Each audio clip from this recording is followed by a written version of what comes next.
और मैं हूं आपके साथ अलीम अतार। बुलेटिन में खबरों की शुरुआत करते हैं। बिहार के वरिष्ठ अधिकारियों ने अपनी चल और अचल संपत्तियों का खुलासा कर प्रशासनिक पारदर्शिता की दिशा में बड़ा कदम उठाया है। मुख्य सचिव प्रत्यय अमृत के पास सीमित नकद और बैंक जमा है, जबकि उनकी पत्नी के पास अपेक्षाकृत अधिक संपत्ति बताई गई है। मुख्य सचिव के पास 15,400 रुपये नकद है। साथ ही बैंक में उनके पास लगभग 5.5 लाख रुपए जमा है। म्यूचुअल फंड के रूप में उनके पास 3,15,000 रुपए हैं। डीजीपी विनय कुमार के बैंक खाते में 32,55,000 रुपए जमा है और उनके पास सोना चांदी समेत अन्य संपत्तियां मौजूद हैं। ग्रामीण कार्य विभाग के सचिव देवेश सहरा की कुल संपत्ति करीब 90,67,000 रुपए आकी गई है, जिसमें चल और अचल संपत्ति दोनों शामिल है। वहीं राजस्व एवं भूमि सुधार विभाग के प्रधान सचिव सीके अनिल और गृह विभाग के अपर मुख्य सचिव अरविंद कुमार चौधरी ने भी अपनी संपत्तियों का खुलासा किया है। सीके अनिल के पास 44,300 रुपये नकद और बैंकों में करीब 5 लाख रुपए हैं। गृह विभाग के अपर मुख्य सचिव अरविंद कुमार चौधरी के पास करीब 52,000 रुपये नकद हैं, जबकि बैंक खातों में 10,09,000 रुपये जमा है।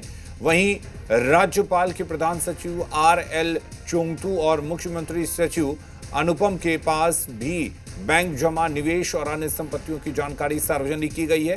RL चोंगतू के बैंक खाते में करीब 3 लाख रुपए हैं। उनकी पत्नी के खातों में लगभग 8 लाख रुपए जमा है। उनकी PPF में करीब 1,27,00,000 रुपए का निवेश है। मुख्यमंत्री के सचिव अनुपम के पास 5,000 रुपए नकद हैं, जबकि बैंक खातों, PPF और NPS को मिलाकर उनकी कुल जमा राशि लगभग 37 लाख रुपए है। इस पहल को सरकार की पारदर्शिता और जवाबदेही बढ़ाने की दिशा में महत्वपूर्ण कदम माना जा रहा है। इससे आम जनता के बीच विश्वास मजबूत होने की उम्मीद जताई जा रही है। जी मीडिया संवाददाता सन्नी जुड़ गए। सन्नी, अब वरिष्ठ अधिवक्ता भी अपनी संपत्ति को सार्वजनिक कर रहे हैं। क्या जानकारी आपके पास और इसके पीछे क्या मकसद है? अधिकारी जो है वो अपनी संपत्ति को सार्वजनिक कर रहे हैं।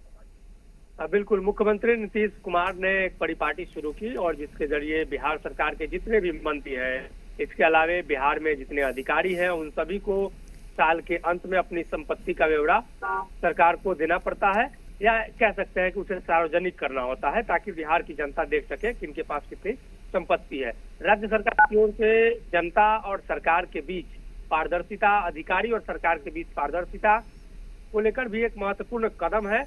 और इसी कड़ी में राज्य सरकार के तमाम जो मंत्री हैं, उन्होंने पहले जारी किया था अपनी संपत्ति का ब्यौरा और उनके पास चल अचल संपत्ति कितनी है, साथ ही उनके पास और कौन कौन से संपत्ति है, उन तमाम चीजों की जानकारी उन्होंने दी थी। और अब बिहार के सभी अधिकारी, चाहे वरीय अधिकारी हो, कनीय अधिकारी हो, तमाम वो अधिकारियों ने अपनी संपत्ति का ब्यौरा जारी किया है, जिसमें बिहार के मुख्य सचिव, बिहार के DGP, साथ ही विभिन्न विभाग के प्रधान सचिव, ये तमाम लोगों ने अपनी संपत्ति का ब्यौरा जारी किया है, जिसके जरिए बिहार की जनता और सरकार के बीच जो पारदर्शिता है और खासतौर पर संपत्ति को लेकर जो जानकारी है, वो सभी के पास उपलब्ध हो पाती है कि किनके पास कितनी संपत्ति है। और इसी को लेकर सरकार की एक पहल थी और जिसके बाद लंबे समय से अधिकारी और बिहार सरकार के तमाम जो मंत्री हैं, वो अपनी ब्यौरा जारी करते हैं। जी चलिए, ठीक है, शुक्रिया आपका तमाम जानकारी के लिए। तो अधिकारियों ने अपनी संपत्ति सार्वजनिक के खुलासा किया है, किसके पास कितनी संपत्ति है, और इससे माना जा रहा है सरकार की पारदर्शिता और सरकार की जवाबदेही और जनता के बीच एक अच्छा मैसेज जाए, इसको लेकर ये पहल की गई है। और आज से जनगणना के पहले चरण की